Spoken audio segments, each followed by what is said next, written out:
జగన్ 2.0లో కార్యకర్తలకు పెద్దపీట వేస్తారని మాజీ ముఖ్యమంత్రి జగన్ హామీ ఇచ్చారు. గురువారం తాడేపల్లిలోని పిఠాపురం, కుప్పం, కదిరి, మార్కాపురం నియోజకవర్గాల కార్యకర్తలతో మాట్లాడిన మాజీ సీఎం జగన్ కూటమి ప్రభుత్వ పాలనపై తీవ్ర విమర్శలు చేశారు.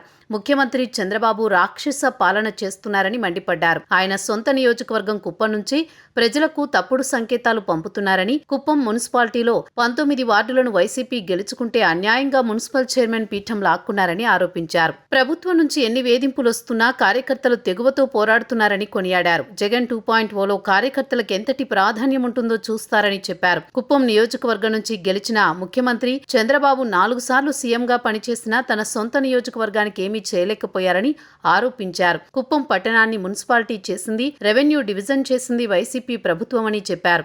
చివరికి కుప్పం నియోజకవర్గానికి మంచినీటిని కూడా చంద్రబాబు సరఫరా చేయలేకపోయారని విమర్శించారు. తమ ప్రభుత్వంలోనే కుప్పం అభివృద్ధి చేశామని జగన్ వివరించారు. ఇటీవల జరిగిన మున్సిపల్, మండల పరిషత్ ఉప ఎన్నికల్లో పోలీసులను అడ్డుపెట్టుకుని బలం లేకపోయినా టీడీపీ చైర్మన్ పదవులను లాక్కుందని ఆరోపించారు. రాష్ట్రంలో రెడ్ బుక్ పాలన చేస్తోందని ధ్వజమెత్తారు. పోలీసులను వాచ్మెన్ల కన్నా హీనంగా వాడుకుంటున్నారని మండిపడ్డారు. రాజకీయాల్లో గెలుపోటములు సహజం, ఓడిపోయినా ప్రజల గుండెల్లో ఉన్నామా లేదా అన్నది చాలా ముఖ్యమైన అంశమని మాజీ సీఎం జగన్ వ్యాఖ్యానించారు.